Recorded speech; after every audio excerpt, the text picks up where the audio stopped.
બોલો હરે કૃષ્ણ મહારાજની જય, લક્ષ્મી નારાયણ દેવની જય.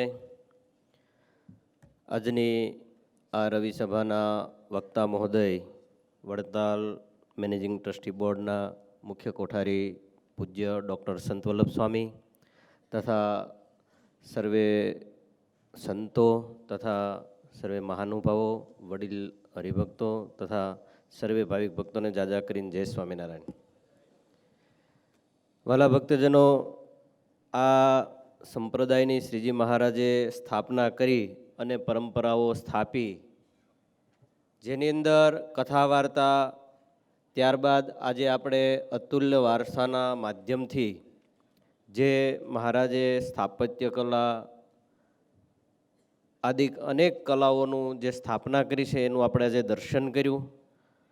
ખરેખર અમે સ્વામી સુખદેવ સ્વામી અમે છે ને સંતો 2-4 દિવસ પહેલાં બેઠા ચર્ચા કરતા હતા કે આપણે કાશીની અંદર એક સંમેલન થયું, સંસ્કૃત સંમેલન વડતાલની અંદર થયું. તો આ વડતાલનો સર્વાંગી વિકાસ જે થઈ રહ્યો છે, વાલા ભક્તજનો તમે જુઓ તો ભૌતિક વિકાસ પણ એટલો બધો થયો છે છેલ્લા આ 10-15 વર્ષની અંદર. ત્યારબાદ આધ્યાત્મિક અને સાથે સાથે આ બધી સંસ્કૃતિઓનો જે વારસો શ્રીજી મહારાજે નંદસંતોએ આપણને આપ્યો છે એ આપણને ખબર જ નહોતી.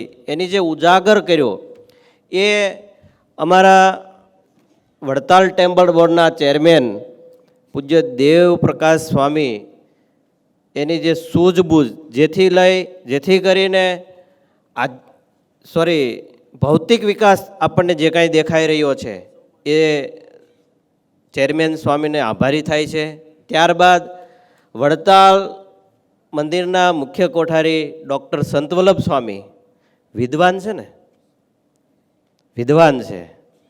હા, એટલે અત્યાર સુધીમાં મને અમારા યોગેશ્વર સ્વામી કહેતા હતા કે આખા દેશમાંથી ઉપકુલપતિઓ 23 જેટલા જો કંઈ ભેગા થયા હોય તો એ કેવળ ને કેવળ વડતાલ સ્વામિનારાયણ મંદિરની અંદર થયા છે.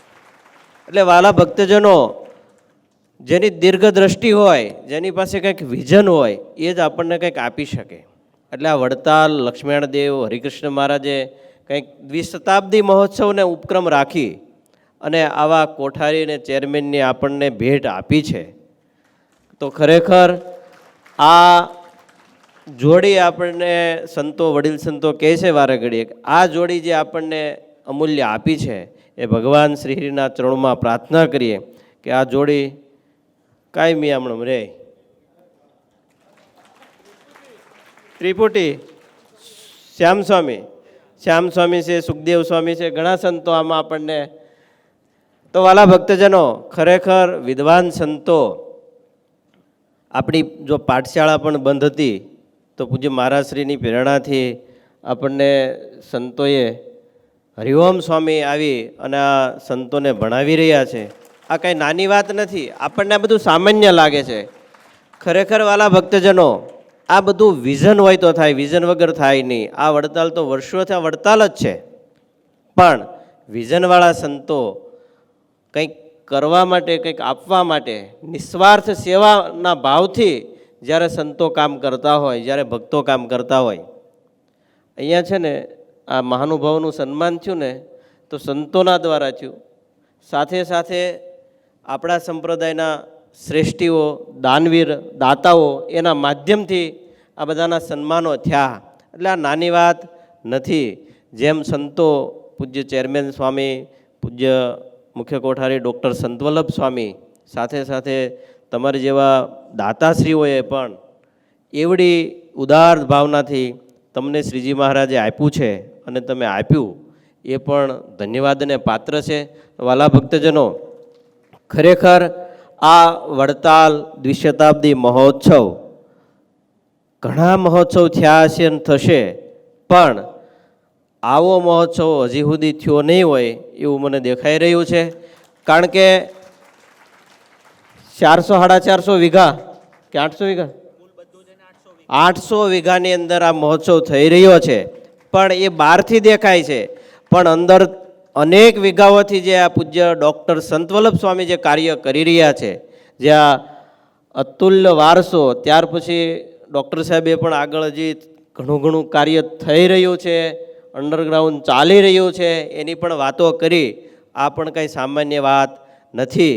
એના માટે આવા વિદ્વાન, આવા સૂઝબૂઝવાળા અને નિસ્વાર્થ ભાવે સેવા કરવાવાળા સંતો જ્યારે આગળ હોય ત્યારે આમાં કોઈ ખામી રહે નહીં. વાલા ભક્તજનો, આ રવિ સભા પણ આપણને બતાવે છે.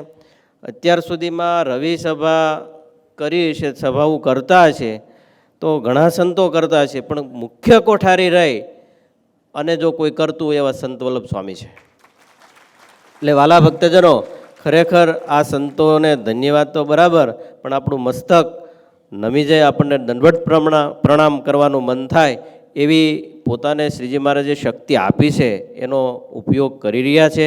તો વાલા ભક્તજનો, તમે પણ આજુબાજુના ગામથી પણ ઘણા ભક્તો આ રવિ સભાનો લાભ રેગ્યુલર લ્યો છો, તો આપણા બધાના બહુ મોટા ભાગ્ય છે. ભગવાન શ્રી હરિના ચરણોમાં પ્રાર્થના કરીએ આવરણ મહોત્સવ, દ્વિશતાબ્દી મહોત્સવ ધામધૂમથી ઉજવાય અને પૂજ્ય સંત સ્વામી, પૂજ્ય દેવ સ્વામી જે આ કાર્ય કરી રહ્યા છે એને પણ ભગવાન દીર્ઘાયુષ્ય આપે અને એનું સ્વાસ્થ્ય પણ સારું આપે. એ શબ્દોની સાથે મારી વાણીને વિરામ. બોલો સ્વામિનારાયણ ભગવાનની